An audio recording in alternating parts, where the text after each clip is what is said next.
नमस्कार, आप सभी का स्वागत है एनडीटीवी राजस्थान पर और मैं हूं आपके साथ शुभेंदु सिंह। राजस्थान के पड़ोसी राज्य हरियाणा में 90 सीटों पर हुए विधानसभा चुनाव में बीजेपी की जीत हुई है। तीसरी बार बीजेपी सरकार आई है और राजस्थान बीजेपी से 5 ऐसे नेता रहे हैं जिन्होंने अपना बड़ा योगदान दिया है और इसका प्रभाव भी इन चुनावों के अंदर नतीजों के अंदर दिखाई देता हुआ नजर आ रहा है। और इसमें पूर्व प्रदेशाध्यक्ष सतीश पुनिया, जिनको एक बड़ी जिम्मेदारी दी गई, प्रभारी बनाया गया, केंद्रीय मंत्री अर्जुना मेघवाल, मुख्यमंत्री भजनलाल शर्मा, पूर्व मुख्यमंत्री वसुंधरा राजे और डिप्टी सीएम दिया कुमारी हरियाणा में स्टार प्रचारकों की लिस्ट में शुमार थे। सतीश पुनिया को स्टार प्रचारक बनाने से पहले ही हरियाणा चुनाव प्रभारी की भूमिका भी उनको सौंप दी गई थी, अब जिसमें वो कामयाब भी रहे हैं। और उनके साथ साथ जिन नेताओं को जिम्मा दिया गया, उनका जो सियासी कद है वो निश्चित रूप से अब बढ़ा भी है। और इसको जरा समझने की कोशिश करते हैं। राजस्थान बीजेपी के कई नेता, स्पीच हमारे सहयोगी वीरेंद्र के साथ इस वक्त मौजूद है, जरा सीधे उनका रुख कर लेते हैं, वीरेंद्र का रुख करते हैं। वीरेंद्र, आपके साथ बहुत सारे राजस्थान बीजेपी के नेता हैं। ये माना जा रहा है कि हरियाणा में जो अप्रत्याशित जीत हुई है, ऐतिहासिक जो जीत हुई है, उसमें राजस्थान के बड़े नेताओं का योगदान रहा है। जरा बातचीत कीजिए। बिल्कुल, देखिए आपको बताना चाहूंगा, मेरे साथ मदन राठौड़ जी हैं, उनसे मैं ये देखो मोटा आदमी कहीं को घुस जाता है कि हरियाणा के अंदर जो है हैट्रिक बनाने जा रही है बीजेपी, क्या कुछ कहेंगे? हरियाणा की जनता का आशीर्वाद हमें मिला है। मैं हरियाणा की जनता को बहुत बहुत शुभकामनाएं देता हूँ। खूब विकास करें, वहाँ पर खूब प्रगति करें और उनका आभार हम बहुत बहुत धन्यवाद देना चाहेंगे हरियाणा की जनता को। जिस तरीके से जम्मू कश्मीर की बात करें तो जम्मू कश्मीर में आप देखें कि इंडिया अलायंस है, उसने काफ़ी ज़्यादा कह सकते हैं कि जीत हासिल की सीटों पे, घाटी की। देखिए जम्मू में तो वो हारे हैं, बहुत ज़बरदस्त पिटे भी हैं। अब श्रीनगर में उन्होंने तुष्टीकरण की पराकाष्ठा कर दी, जनता में एक ऐसा भ्रम पैदा किया कि हम आएंगे तो पता नहीं क्या कर लेंगे, लेकिन इस भ्रम का भी निवारण हो जाएगा। कुछ दिन बाद में वहाँ भी स्थितियाँ ठीक हो जाएगी। लेकिन एक चीज़ देखी गई है, जहाँ जहाँ पे राजस्थान के नेता पहुँचे उन सीटों पे तो जीत कंफर्म है। क्या सभी जगह जीते हम। मुख्यमंत्री जी ने भी काम किया, राजस्थान के हमारे कार्यकर्ताओं ने भी काम किया, सबने काम किया।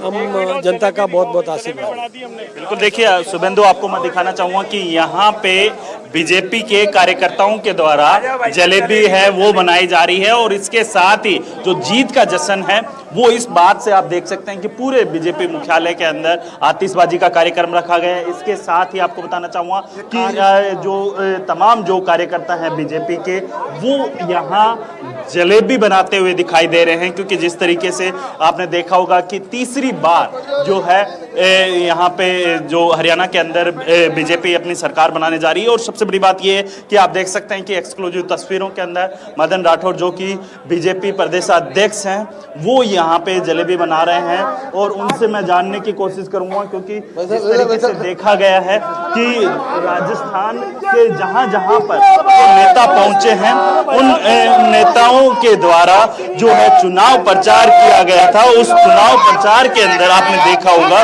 कि पूरे जो चाहे इसमें मुख्यमंत्री की बात कर लीजिए या फिर आप देखेंगे डिप्टी सीएम की बात कर लीजिए, यहाँ पे जो हर कोई है यहाँ पे पूरे दमखम के साथ है, यहाँ पे जो है चुनाव प्रचार करते हुए। मैं यहाँ पे जो प्रदेश महामंत्री हैं सरवण जी बगड़ी, उनसे भी बात करूँ।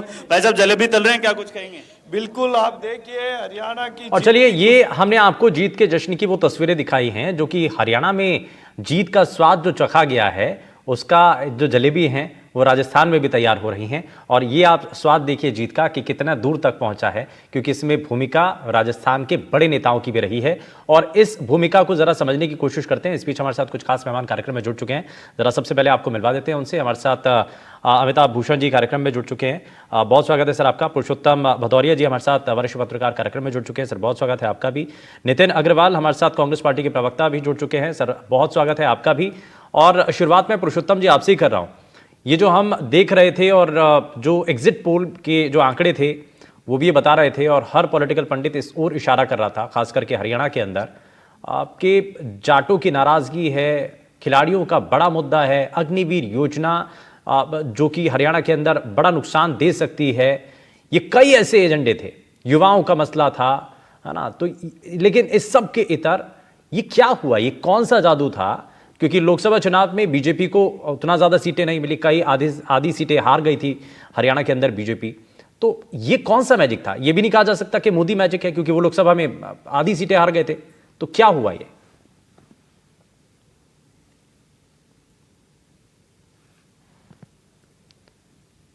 पुरुषोत्तम जी, मुझे सुन पा रहे हैं आप?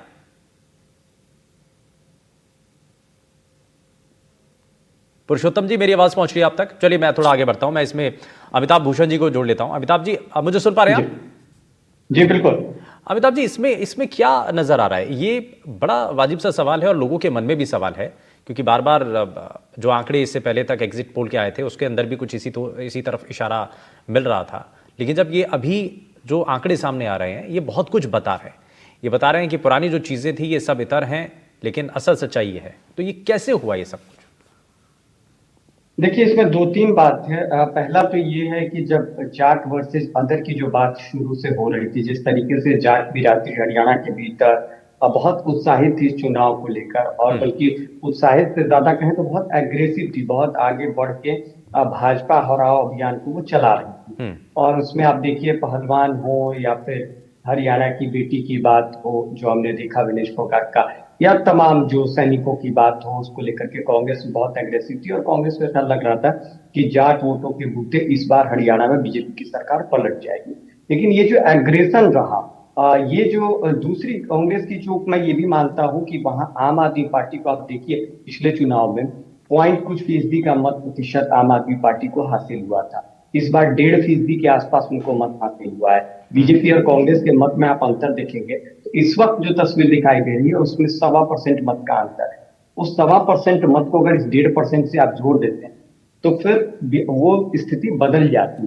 कांग्रेस की स्थिति बेहतर होती। राहुल गांधी ने कोशिश की थी कि आम आदमी पार्टी के साथ अलायंस करके वो हरियाणा में जाए, पर ऐसा नहीं हो पाया। उसके पीछे हरियाणा के भीतर जो हुड्डा की लीडरशिप थी, वो लीडरशिप बहुत मुखर थी। एक तो बड़ा कारण था जाट गोलबंदी। जब जाट गोलबंदी हुई, जाट जब आक्रामक हुए इस चुनाव को लेकर, तो जो गैर जाट बिरादरियां थी हरियाणा के भीतर, वो बिल्कुल गुपचुप तरीके से उतने ही ध्रुवीकरण उनके भीतर हुआ और जाट के विपरीत वो एक साथ इकट्ठे हो गए। एक बड़ा कारण ये रहा। दूसरा, जो कांग्रेस से रणनीतिक भूल हुई, जिसको राहुल गांधी करना चाहते थे और हुड्डा ने उसको रोका था। अब भूपेंद्र हुड्डा चाहते थे कि उनके बेटे सीएम बने और इस परिस्थिति में अलायंस के खिलाफ थे, वो अलायंस नहीं हुआ। उसका भी नुकसान कांग्रेस को उठाना पड़ा है हरियाणा में। और तीसरी बात, कुमारी शैलजा से जो लड़ाई भूपेंद्र हुड्डा की थी, वो जो सार्वजनिक हुई दलितों को लेकर, खास तौर पर कुमारी शैलजा को निशाना बना के कांग्रेस के कई नेताओं ने कई तरीके की बयानबाजी की, तो उसका खामियाजा आप देखिए, दलित बिरादरी का वोट भी बड़े हिस्से में टूटा है। और इतने लंबे वक्त के बाद जब आप 2 साल सरकार चलाते हैं, एक स्वाभाविक एंटी इनकम्बेंसी होता है। उसके बाद खुद अगर कांग्रेस बीजेपी इतना, और ये ऐतिहासिक है, हरियाणा में कभी नहीं हुआ कि एक ही सरकार जो है या एक ही पार्टी लगातार 3 बार जीत हासिल करे। तो ये कभी नहीं हुआ और ये ऐतिहासिक इसलिए बताया जा रहा है। इस बीच हमारे साथ राजिक फर्शीवाला जी, राजनीतिक विश्लेषक, हमारे साथ जुड़ चुके हैं। राजिक सर, बहुत स्वागत है आपका एनडीटीवी राजस्थान पर। मैं एक रिएक्शन इस पर सर आपसे लेना चाह रहा हूँ। ये कहा जा रहा है कि जिन सीटों पर जाकर के हरियाणा के नेताओं ने कैंपेनिंग की, वहां पर अच्छा खासा एज बीजेपी को मिला। अब इसमें आप सतीश पुनिया साहब को देखिए कि हरियाणा राजस्थान के अंदर तो वो चुनाव अपना हार गए, लेकिन उस दौरान जो है, जब उनके पास गैप था, खाली थे, तो उनको एक बड़ी जिम्मेदारी दे दी जाती है। हरियाणा की उनके पास जिम्मेदारी थी, जाट नेताओं का वो समर्थन जो है उनके साथ था ही, तो वहां जाकर के वो भुनाने में कहीं कामयाब रहे। तो यानी कि इस जीत के पीछे हरियाणा के नेताओं का हाथ, क्योंकि लगता हुआ इलाका भी है, और कहते हैं कि राजस्थान और हरियाणा के जो लगते हुए सीमावर्ती जो इलाके हैं, वहां पर राजनीति और रिश्तेदारी दोनों चलती है। तो इसका क्या इम्पैक्ट नजर आया है? देखो, सबसे बड़ी बात तो यह है कि भारतीय जनता पार्टी एक संगठन के रूप में चुनाव लड़ती है और कांग्रेस हमेशा गुटबाजी में लड़ती है। आप ये चुनाव भी देख लीजिए कि कांग्रेस का सभी जगह से ये आ रहा था कि इस बार हरियाणा में सरकार जो है कांग्रेस बनाएगी, लेकिन कांग्रेस अपने हाथों से अपनी मट्टी पलीत कराती है ना। चुनाव जो है एक जात विशेष का बना दिया उन्होंने, जाट वर्सेस दूसरी जातों का। तो उसकी वजह से नुकसान कांग्रेस को हुआ है। कांग्रेस को जहां शैलजा कुमारी को एडजस्ट करना था, वहां शैलजा कुमारी को एडजस्ट नहीं किया। वो हुड्डा के कंधों पे बैठकर चुनाव जीतना चाह रही थी, और हुड्डा का एक ही सपना था कि जो उनका बेटा है उसको मुख्यमंत्री बनाना। तो जो कांग्रेस के दूसरे नेता हैं उन लोगों ने भी काम नहीं करा।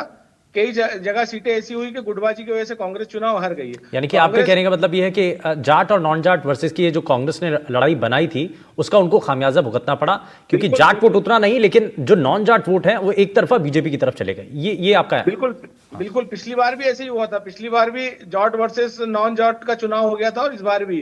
और कांग्रेस के नेता समझ नहीं पाते हैं। कांग्रेस के नेता जो है रेबन का चश्मा, कलफदार कुर्ता और एसी में बैठ के राजनीति करते हैं। भारतीय जनता पार्टी के जो नेता हैं वो जमीन पे आके चुनाव लड़ते हैं। आपने देखा सतीश पुनिया जी, जैसा अभी आपने जिक्र करा कि सतीश पुनिया जी अपना चुनाव राजस्थान में हार गए।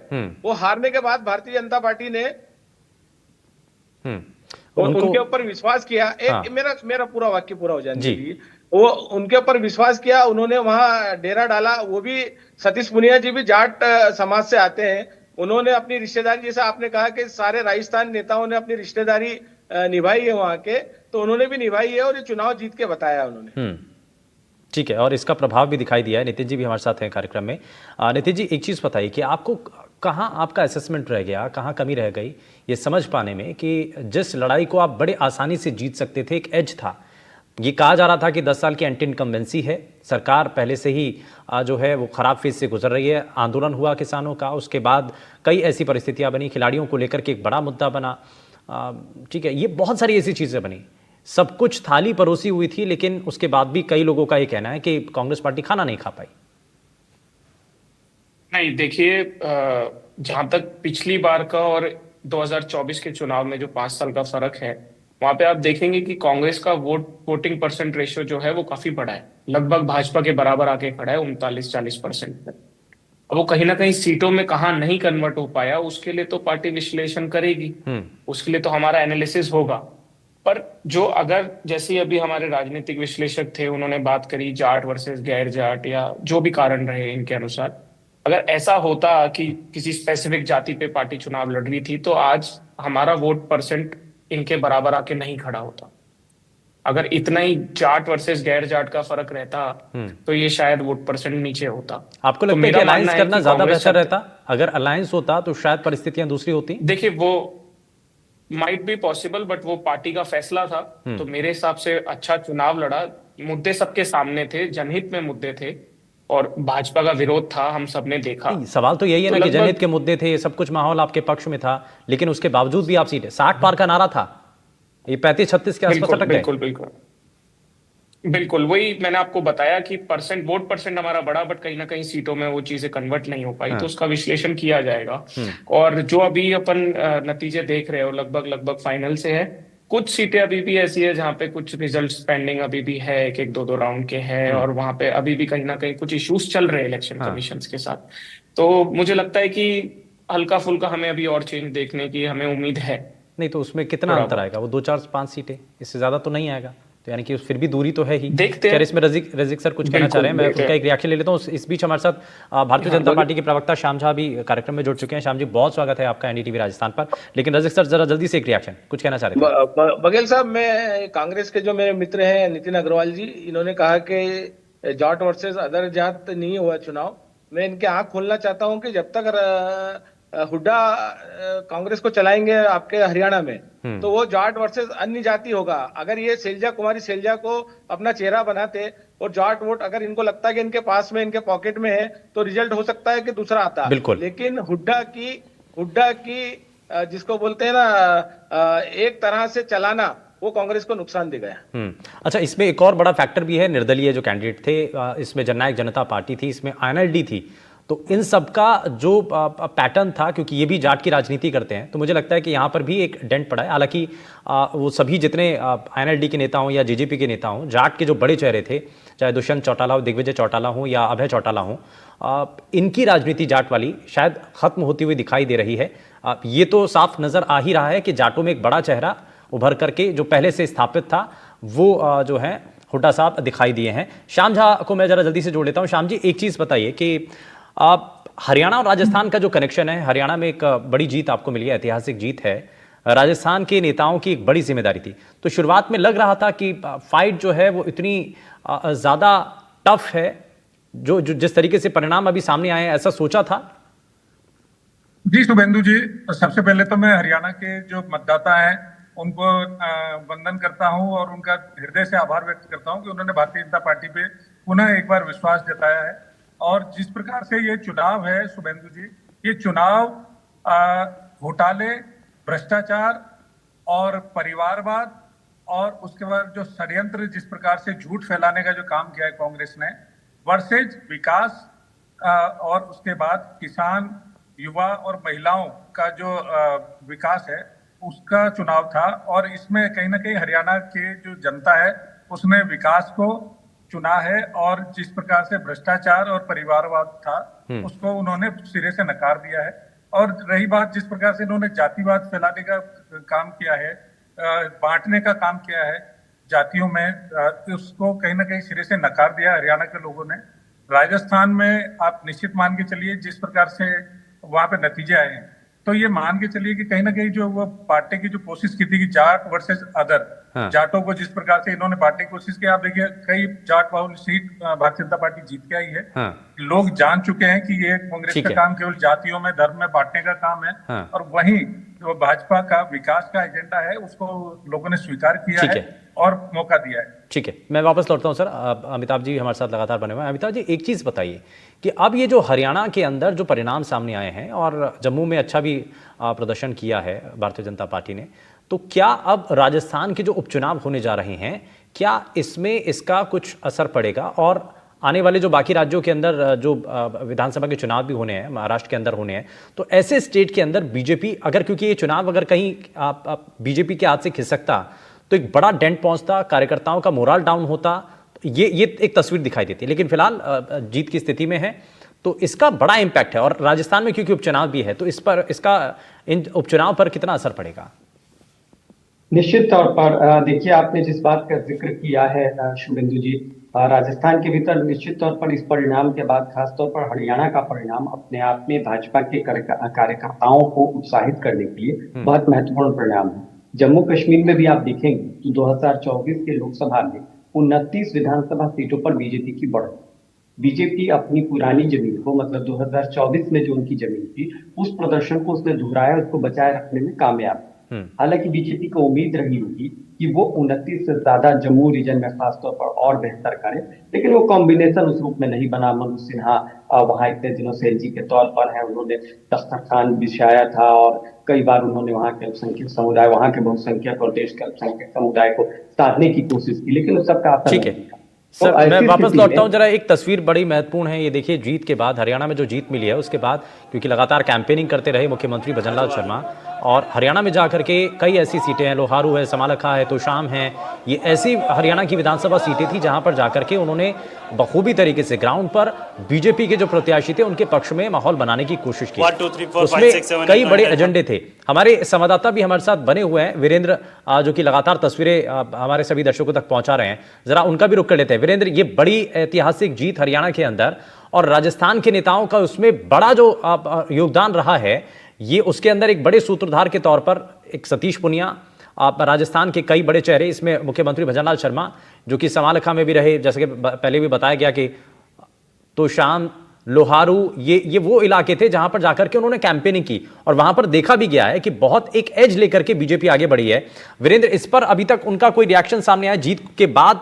उनकी क्या प्रतिक्रिया थी?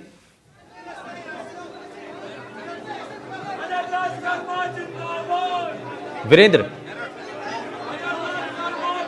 बिल्कुल, देखिए आपको बताना चाहूँगा कि मुख्यमंत्री भजनलाल शर्मा हैं, बीजेपी मुख्यालय पहुंच चुके हैं और भगवान श्री गणेश की यहाँ पे वंदना करते हुए भजनलाल शर्मा हैं दिखाई दे रहे हैं। क्योंकि आप देखेंगे कि बीजेपी मुख्यालय के अंदर आप जैसे ही एंटर करेंगे सबसे पहले देखिए, मुझे लग रहा है शायद वो बाइट दे रहे हैं, कोशिश कीजिए, वंदना करते हुए दिखाई दे रहे हैं।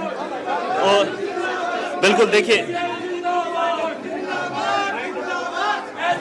कराते हैं आपका बीता कराएंगे। चलिए, खैर ठीक है। वीरेंद्र, आप बने रहिए लगातार, क्योंकि फिलहाल बीजेपी दफ्तर पर पहुंचे हैं और राजस्थान के मुख्यमंत्री जो कि लगातार कैंपेनिंग करते हुए दिखाई दिए थे और एक अच्छा खासा एक एज जो है वो हरियाणा के अंदर बीजेपी को मिला है। और इसमें राजस्थान के कई बड़े नेता जो कि लगातार वहां पर जाकर के पार्टी के पक्ष में माहौल बनाने की कोशिश कर रहे थे। मैं इसमें जरा जल्दी से एक रिएक्शन, इसमें मैं हमारे साथ रज़ीक सर भी बने हुए हैं। रज़ीक सर, एक चीज़ बताइए कि उपचुनावों में ये तो दिखाई दिया कि भाई हरियाणा के अंदर जो जाट हैं, अगर वो नाराज भी चल रहे थे तो उसका भी कोई नॉन जाट की राजनीति करके बीजेपी आगे बढ़ गई। और इससे पहले जो सीएम फेसेस हैं वो भी आप देखिए तो जो ट्रेंड वाली राजनीति है उससे अलग हट करके बीजेपी चलती है। तो क्या इस तरीके के फॉर्मूले अगर राजस्थान में भी अपनाए जाते हैं तो उसका कितना इम्पैक्ट है? देखो, भारतीय जनता पार्टी की एक बहुत अच्छी बात है कि वो हमेशा चुनाव हारे या जीते वो अपने नेताओं को आगे बढ़ाती रहती है और अपने कार्यकर्ताओं से काम लेती रहती है। कांग्रेस में क्या इसका अभाव है? कांग्रेस में बड़े नेता नाम देते हैं, चाहे वो जमीन पे काम करे या नहीं करे, उसका नाम देके वो अपने आदमी को सेट करा देते हैं। बाकी भारतीय जनता पार्टी इससे विपरीत काम करती है और वो रिजल्ट आपके सामने हरियाणा का है। इसीलिए अभी एक चीज आपने कही कि महाराष्ट्र चुनाव में, तो आपको एक चीज बताना चाहूंगा क्योंकि मैं बहुत करीब से अभी महाराष्ट्र चुनाव को देख रहा हूं। महाराष्ट्र चुनाव में भारतीय जनता पार्टी ने अपने बड़े नेताओं को, जिसमें कैलाश विजयवर्गीय जो राष्ट्रीय महामंत्री रहे, ऐसे नेताओं को 15 विधानसभा दी, जो एक राज्य का प्रभार संभालते हैं। ऐसे नेता, बड़े नेताओं को 15-15 विधानसभा की जवाबदारी महाराष्ट्र में दी है और वो रात दिन भिड़ के वहां काम कर रहे हैं। और कांग्रेस का कोई नेता रोड पे आने को, काम करने को तैयार नहीं है। और जब रिजल्ट आता है तो कांग्रेस ईवीएम को दोष देती है। सबसे बड़ी बात यह है कि जमीन अच्छा, ये एक मसला उठा भी अभी, क्योंकि कांग्रेस पार्टी के नेताओं ने बघेल साहब, जब तक ये लोग काम नहीं करेंगे, जनता से दूर रहेंगे, ये कितना भी इन टाइम चुनाव के टाइम पे आ जाए और बोले कि हम सब चुनाव जीत रहे हैं और जनता जिता रही है, तो जनता इनके देखिए यहाँ ये देखिए तस्वीरों के जरिए कि हरियाणा में जो जीत है उस जीत का स्वाद राजस्थान में भी खूब चखा जा रहा है। जलेबी खिलाई जा रही है, मुंह मीठा कराया जा रहा है और जश्न का माहौल भी है। जलेबी फैक्ट्री भी खूब चला है। जो जलेबी आज तक हमने तो फैक्ट्री में बनते हुए नहीं देखी, हमने तो हलवाई की दुकान पे देखी। इनके नेता ऐसा बयान देते हैं जिससे भारतीय जनता पार्टी को मुद्दे मिल जाते हैं और ये चुनाव को उस लेवल पे नहीं ले जाते हैं। भारतीय जनता पार्टी का कार्यकर्ता और नेता 24/7 365 डेज काम करता है। कांग्रेस का जो नेता और कार्यकर्ता हो चुनाव के टाइम काम करता है। बल्कि एक चीज और आपको बताता हूँ बघेल साहब, आपको भी इस चीज की जानकारी होगी कि भारतीय जनता पार्टी का कार्यकर्ता जो है बूथ पे फ्री में बैठता है और कांग्रेस जो है पेड वर्कर लाके वो बिठाती है। मैंने चलिए वो दोनों पार्टियों की अलग अलग बातें हैं। मैं इसमें हमारे साथ इस बीच हमारे साथ वरिष्ठ पत्रकार पुरुषोत्तम भदौरिया जी भी कार्यक्रम में जुड़ चुके हैं। पुरुषोत्तम जी, बहुत देरी से जुड़ पाए हैं आप, लेकिन बहुत शुक्रिया आपका, आप जुड़े हमारे साथ। लेकिन एक जरा जल्दी से रिएक्शन मैं आपसे लेना चाह रहा हूं कि इस जीत के पीछे के मायने आपके नजर में क्या हैं और राजस्थान में होने जा रहे उपचुनावों को लेकर के इस पर क्या इंपैक्ट और इसका कोई अलग नजरिया भी है क्या? देखिए, जो चुनाव हरियाणा में जो चुनाव हुआ है उसमें जाट और नॉन जाट के बीच का मामला है। पूरी जातियां एक साथ हो गई जाटों के खिलाफ, इसलिए चुनाव जीत गए। मध्य राजस्थान में स्थितियां बिल्कुल अलग है। जाटों के साथ गुर्जर नहीं हुआ, जाटों के साथ राजपूत नहीं है वहां, जाटों के साथ ब्राह्मण नहीं है वहां।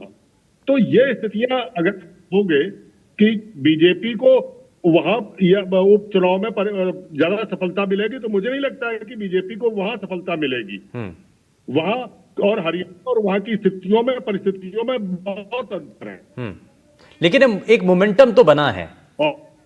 हाँ, चलिए, मुख्यमंत्री कुछ कह रहे हैं, जरा सुनवाते हैं।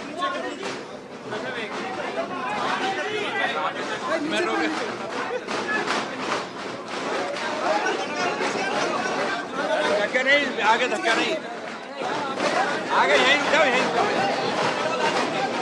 धक्का नहीं, बस ये हो जाने का पूरा।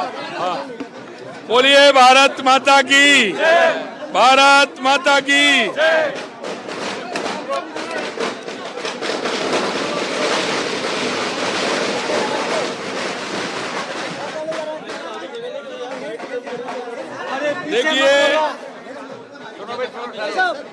देखिए, आपके माध्यम से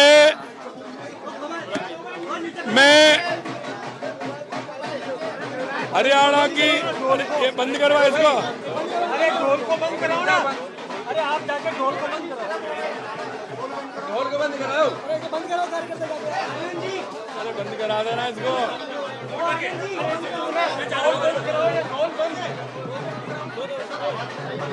अरे कल पे ढोल बंद करा।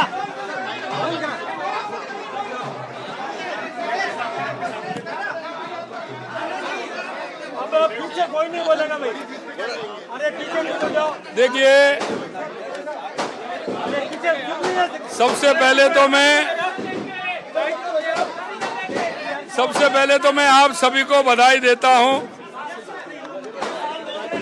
और आपको धन्यवाद भी देता हूं। आपके माध्यम से मैं हरियाणा की जनता को बहुत बहुत धन्यवाद और साधुवाद देना चाहता हूं कि उन्होंने देश के यशस्वी प्रधानमंत्री नरेंद्र मोदी जी, हमारे और केंद्रीय नेतृत्व और हमारे वहां के हरियाणा के मुख्यमंत्री भाई नायब सिंह सैनी की बात पर मोहर लगाने का काम किया है। मैं कह सकता हूं हरियाणा की जनता ने देश के यशस्वी प्रधानमंत्री नरेंद्र मोदी जी की उस बात पर मोहर लगाई है कि जो हम कहते हैं वो करते हैं और करते हैं वो ही हम कहते हैं। मैं आपको ध्यान दिलाना चाहता हूं, आपने देखा भी होगा जब मैं हरियाणा के चुनाव में गया था, मैंने एक वक्तव्य दिया था और मैंने कहा था कि हरियाणा के अंदर तीसरी बार हैट्रिक लगेगी, तीसरी बार भारतीय जनता पार्टी की सरकार बनेगी। और मैंने इसलिए कहा था कि वहां के कार्यकर्ताओं का उत्साह मैंने देखा, वहां के जो जनता में एक उफान था, क्योंकि वो हरियाणा को आगे ले जाना चाहते थे, वो हरियाणा को विकसित हरियाणा बनाना चाहते हैं, वो देश को विकसित भारत बनाना चाहते हैं। आपने देख लिया कांग्रेस जिस तरह से लूट और झूठ का सहारा लेती है, कई तरह की अफवाहें फैलाती है, हरियाणा की जनता ने कांग्रेस को और उनके सहयोगियों को जवाब देने का काम किया है। इसलिए मैं कह सकता हूं कि आने वाले समय में पूरे देश के अंदर भारतीय जनता पार्टी का जहां हमारे चुनाव आने वाले हैं, वहां भी मैं कह सकता हूं कि बहुत बड़े बहुमत के साथ भारतीय जनता पार्टी जीतेगी। और ये भी विश्वास दिलाता हूं आने वाले समय में केंद्र में भी हम चौथी बार बहुत बड़े बहुमत के साथ रिपीट करेंगे, बहुत बड़े बहुमत के साथ। मैं आज आप सभी को इतना ही कहना चाहता हूं कि जिस तरह से हरियाणा की जनता ने जिस विश्वास के साथ तीसरी बार सरकार बनाई है, तीसरी बार हैट्रिक लगाई है, उस जनता को मैं कोट कोट नमन करता हूं, धन्यवाद देता हूं।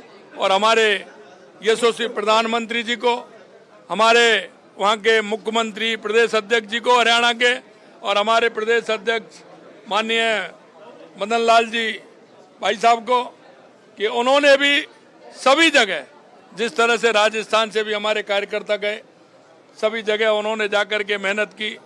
वहाँ के प्रभारी भी हमारे थे माननीय सतीश जी पूनिया, उन्होंने भी काम किया। हमारे वरिष्ठ नेता भी गए, उन्होंने किया।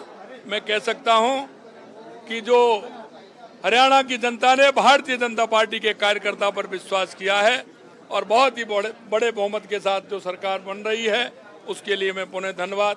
आप सभी लोगों को भी धन्यवाद। आइए सभी अब मिलकर के गरम जलेबी बन रही हैं, उसका आनंद लीजिए और खाइए।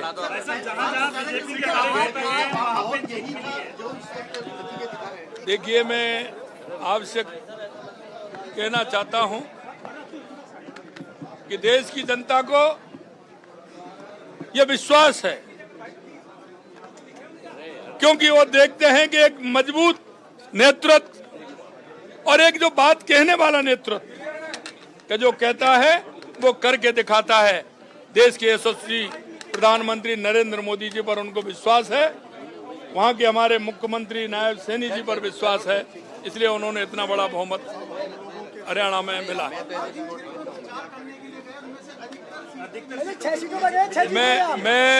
मैं जिन सीटों पर गया उन पे हम सभी पर जीते हैं, और हमारे कार्यकर्ता जिन सीटों पे अधिकतर गए हैं वो हमारे कार्यकर्ता भी वहां जीते हैं। मैं इसलिए कहना चाहता हूं राजस्थान की आप बात कर रहे थे, मैंने वहां भी कहा और अब भी मैं कहना चाहता हूं, चिंता मत करिए, राजस्थान भी जो हमारे उपचुनाव आने वाले हैं, तो बहुत बड़े बहुमत के साथ जीतने वाले हैं। देखिए आप उनके बारे में क्या बात कर रहे हो, जो आलू से सोना बनाते हैं, फैक्ट्री से जलेबी बनाते हैं। और आपने देखा है हमारे तो पार्क में कार्यकर्ताओं ने जलेबी बना रहे हैं, यहाँ कौन सी फैक्ट्री है। लेकिन जिस व्यक्ति को इस बारे में भी जानकारी नहीं हो कि क्या बनता है, कैसे बनता है, ये जनरल नॉलेज की बात है। निश्चित रूप से कह सकता हूँ वो अपनी जनरल नॉलेज बढ़ाएंगे तो ठीक रहेगा।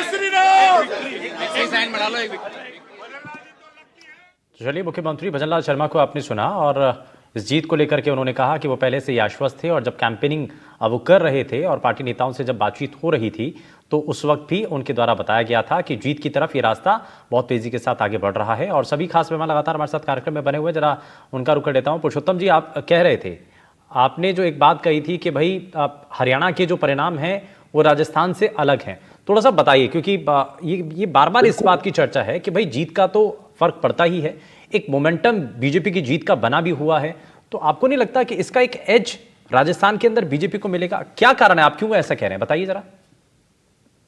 बिल्कुल नहीं पड़ेगा। उसका कारण है कि बीजेपी पूर्व में क्यों पराजित हुई, कुछ विधानसभाओं में क्यों हुई। वहां जातियों का जो कॉम्बिनेशन संयुक्त संगठन है वो बीजेपी नेतृत्व से नाराज है। और जब 2% से ही हार जीत होती है, 2% 3%, और वो 6% है, कैसे जीत हो जाएगी ये तो समय बताएगा। लेकिन फैक्ट ये है कि बहुत मुश्किल है राजस्थान में के उपचुनाव में बीजेपी की जीत। अगर ये मेहनत नहीं करते, उन्हें समझा नहीं लेते हैं तो। नहीं, मेहनत क्या, कार्यकर्ता तो काम कर ही रहा है, तो उनको रिचार्ज करना, यही तो एक कोशिश करनी है। हाँ, इसके पहले राजपूतों ने वहां विरोध किया था और उसी का परिणाम यह है कि राजस्थान और गुजरात में और उत्तर प्रदेश में पराजय भी ली थी लोकसभा चुनाव में। वो अभी आक्रोश समाप्त नहीं हुआ है। अच्छा, आप ये कह रहे हैं कि वो जो विरोध था या जो नाराजगी थी वो अभी खत्म नहीं हुई है और ये नाराजगी अभी भी बनी हुई है। हाँ, ठीक है, मैं इसमें जरा जल्दी से हाँ एक रिएक्शन ले लेता हूं श्याम जी से। श्याम जी बताइए, ये जो नाराजगी है और हम इम्पैक्ट की बात कर रहे हैं, तो राजस्थान में जो पहले नाराजगी चली आ रही थी वो अभी भी बनी हुई है, इसको दूर कैसे करेंगे? अच्छा, बड़ी चुनौती है ये। देखिए शुभेंदु जी, राजस्थान में किसी भी जाति की या धर्म की कोई नाराजगी नहीं भारतीय जनता पार्टी से। जनता को विकास चाहिए, रोजगार चाहिए, युवाओं को रोजगार चाहिए, महिलाओं को सुरक्षा चाहिए, महिलाओं को विकास चाहिए। उसी को लेकर के किसानों को विकास चाहिए, किसानों को बिजली चाहिए, किसानों को समय से खाद चाहिए। सारी चीजों को देखते हुए भारतीय जनता पार्टी की सरकार काम कर रही है। देखिए कितना निवेश आ रहा है राजस्थान में, जिस प्रकार से राइजिंग राजस्थान का कार्यक्रम होने वाला है, विदेशों से निवेश आ रहा है, रोजगार आ रहा है। वो बात ठीक है, वो अलग विषय है, लेकिन लोकसभा चुनाव में आपने अपनी सीटें तो गंवाई है ना, तो उसके पीछे कोई तो कारण है।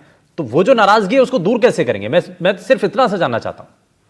जी बिल्कुल, कुछ कमियां रही थी, वो वैसे आपने सीटें गंवाई, उसको दोबारा से ठीक किया गया है। क्योंकि आपको पता है Bharatiya Janata party cadre based party है, कहीं कोई गलती होती है तो उसको सुधारने का पूरा प्रयास करती है और उसको सुधारती है ताकि उस पर दोबारा इम्पैक्ट। ठीक है, मैं जरा आप इसमें नितिन जी को जोड़ लेता हूँ। ठीक है सर, ठीक है। नितिन जी, अब ये बताइए कि राजस्थान में अब ये तो देखिए बड़ा सेटबैक है ना, हरियाणा के अंदर जहां उम्मीद थी वहां पर कुछ नहीं मिला, तो राजस्थान में उपचुनावों को लेकर के अभी तक तो बड़े दम थे कि भाई हम सारे उपचुनाव जीतेंगे, बीजेपी सुपड़ा साफ हो जाएगी, ऐसा हो जाएगा। अब क्या किया जाएगा? अब भी वही किया जाएगा, पूरे दमखम से सारे उपचुनाव लड़े जाएंगे। और हम आज भी आश्वस्त हैं कि जनता के बीच में भारतीय जनता पार्टी की जो 1 साल की विफलता है वो लेकर जाएंगे और जीतेंगे। आप इलेक्शन कमीशन का हरियाणा का अभी भी डेटा उठा के देखेंगे तो भाजपा और कांग्रेस का जो वोटिंग परसेंट है उसमें पूरा 1% तक का फर्क नहीं है। अब वो कहीं ना कहीं सीटों में कन्वर्ट नहीं हो रहा है, पर आप ये देखिए कि जनता ने हमें 2019 से कहां से उठा के कहां आज भी बैठाया। जनता ने वोट दिया है, जनता ने भारतीय जनता पार्टी की नीतियों के खिलाफ भी वोट दिया है। हाँ। जनहित में थी समस्याएं, चाहे किसानों के साथ अत्याचार। अच्छा, एक चीज बड़ा ट्रेंड कर रही है आज के समय में ना, इन परिणामों के बाद पॉलिटिकल पंडित ये बार बार कह रहे हैं कि जहां जहां बीजेपी कांग्रेस के सामने अगर लड़ाई होती है, नेक टू नेक फाइट होती है, वहां पर कांग्रेस को हार का सामना करना पड़ता है। अगर अलायंस में है तब कांग्रेस को एक एज मिलता है। हाँ बघेल जी, मैं और भी बात ऐड ऑन करना चाहता हूँ। देखिए, भारतीय जनता पार्टी अकेली नहीं उतरती है। भारतीय जनता पार्टी के साथ उनकी बी, सी, डी, ई, एफ 50 तरह की उनकी टीम उतरती है, जिनका काम ही सिर्फ वोट काटना है। तो उसको हमें भी विश्लेषण करने की जरूरत है। और मैं कौन सी पार्टी ऐसी है? मैं भारतीय जनता पार्टी की तरफ डायरेक्ट कह रहा हूँ। जेजेपी भी इन्हीं का ही अलायंस पार्टनर रहे। 3 महीने पहले, 4 महीने पहले अलायंस से बाहर जाने से क्या हो जाता है। तो ये बड़ी तरीके से अपने उन कैंडिडेट को, उन पार्टी कैंडिडेट को इन्होंने प्लेस करा सब जगह पे। तो उन्होंने वोट काटने का काम किया। जनता ने अपना मन बना रखा था, इसीलिए हम लगभग बराबर वोटिंग परसेंट पर है। अगर 1%, 2%, 3% का भी फर्क होता तो मैं बहुत। तो आम आदमी पार्टी के साथ क्या फ्रेंडली मैच खेल रहे थे आप? कहाँ फ्रेंडली मैच खेल रहे थे? फिर पहले अलायंस कर लेते हैं हरियाणा में आकर के, सीट शेयरिंग पर अगर बात नहीं बनती है। हमारा नहीं, हमने कोई फ्रेंडली मैच अनाउंस नहीं करा। हमारी अलायंस की बात थी, नहीं बनी, वो अलग लड़े। इसमें रजिक जी कुछ कहना चाह रहे हैं। रजिक जी, मैं जरा जल्दी से जोड़ लेता हूँ। ठीक है सर, समय थोड़ा सा कम। रजिक जी बताइए। देखिए, कांग्रेस की तो नीति यही हो गई है कि वो मेहनत करते नहीं है और दोष जो है दूसरी पार्टियों पे देते हैं। और रही बात राजस्थान चुनाव की, तो राजस्थान चुनाव में बघेल साहब वहां चुनाव हो रहे हैं जहां पर कांग्रेस के लोकसभा उम्मीदवार जीते हैं। लोकसभा उम्मीदवार जहां जीते हैं वो उनके उपचुनाव हो रहे हैं। तो भारतीय जनता पार्टी को हकीकत में बहुत ज्यादा मेहनत करने की आवश्यकता है राजस्थान में, जहां पर ये 7 जगह जो उपचुनाव हो रहा है। कहीं भी हरियाणा की जीत से इस चुनाव को देखना नहीं चाहिए, क्योंकि हरियाणा का परिदृश्य अलग है और राजस्थान का परिदृश्य अलग है। तो भारतीय जनता पार्टी के कार्यकर्ताओं को डबल से तिबल मेहनत करना पड़ेगी, क्योंकि वहां जो सांसद है वहां कांग्रेस का उम्मीदवार जीता है, कांग्रेस का सांसद बना है। तो वहां का रिजल्ट कुछ और हो सकता है। तो मेरा यही भारतीय जनता पार्टी के कार्यकर्ताओं को भी संदेश है कि आप हरियाणा की जीत के मुगालते में ना रहे। राजस्थान का चुनाव अलग है और वहां पर अच्छी ताकत से लड़ोगे तो जीतोगे, नहीं तो रिजल्ट दूसरा आएगा। ठीक है अमिताभ जी, इसमें कुछ जोड़ना चाह रहे हैं आप कि स्ट्रैटेजी के अंदर बीजेपी को भी बदलाव करने की जरूरत है, खास करके राजस्थान में? निश्चित तौर पर देखिए, राजस्थान के लिए ये इसलिए भी महत्वपूर्ण है शुभेंदु भाई कि आप देखिए हरियाणा में क्या हुआ। मार्च के महीने में मुख्यमंत्री बदले गए, एंटी इनकम्बेंसी और तमाम चीजों को लेकर नायब सिंह सैनी। बीजेपी ने एक रिस्क लिया। पहले भी बीजेपी जब मनोहर लाल जी को लेकर गई थी तो वहां की जाति के विरुद्ध गैर जाति के मुख्यमंत्री को लेकर गई। एक नया प्रयोग बीजेपी ने किया, दोबारा सैनी मुख्यमंत्री बीजेपी ने बनाया। ठीक उसी तरीके से आप देखिए तो राजस्थान के भीतर जहां राजपूत, जाट, मीणा और अन्य अन्य जातियों के मुख्यमंत्री की बात होती है, वहां लंबे वक्त के बाद भजन लाल शर्मा के तौर पर एक ब्राह्मण मुख्यमंत्री बीजेपी ने बनाया। अब भजन लाल जी 1 साल का वक्त पूरा कर चुके हैं, तो ऐसे में नायब सिंह सैनी ने अपने आप को साबित किया है। भजन लाल जी के ऊपर अब ये जवाबदेही बनती है कि क्या वो साबित कर पाएंगे। उपचुनाव बहुत महत्वपूर्ण होगा, इसमें अग्नि परीक्षा भी होगा। जी का जो चयन है वो साबित होगा कि पहली बार के विधायक ब्राह्मण विधायक मुख्यमंत्री बने हैं। तो वो कैसे साबित करते हैं, इसलिए आपसे बहुत महत्वपूर्ण होगा। और मुझे लगता है कि ये एक तरीके से ये एक टेस्ट भी होगा, ये एक अग्नि परीक्षा भी होगी कि भाई आपके सीएम रहते हुए 1 साल के अंदर आपने जो काम किया, क्या उसके आधार पर आप जनता को अपने साथ और जोड़ पाए हैं या नहीं। या पहले लोकसभा चुनाव की जो परिस्थितियां हैं उसको आप कितना बदल पाए हैं लोकल लेवल पर, यानी कि उपचुनावों के अंदर। खैर, बहुत शुक्रिया सभी खास मेहमानों का कार्यक्रम में शामिल होने के लिए, अपना समय देने के लिए। लेकिन हरियाणा की इस जीत का राजस्थान पर कितना असर, बात उसको लेकर के भी है, और राजस्थान के नेताओं का प्रभाव हरियाणा में जाकर के कितना था, उनकी लोकप्रियता कितनी है, ये भी हमने समझने की कोशिश की है। यहां रुक रहे एक छोटे से ब्रेक के लिए, कहीं मत जाइएगा, बने रहिए एनडीटीवी राजस्थान के साथ। नमस्कार।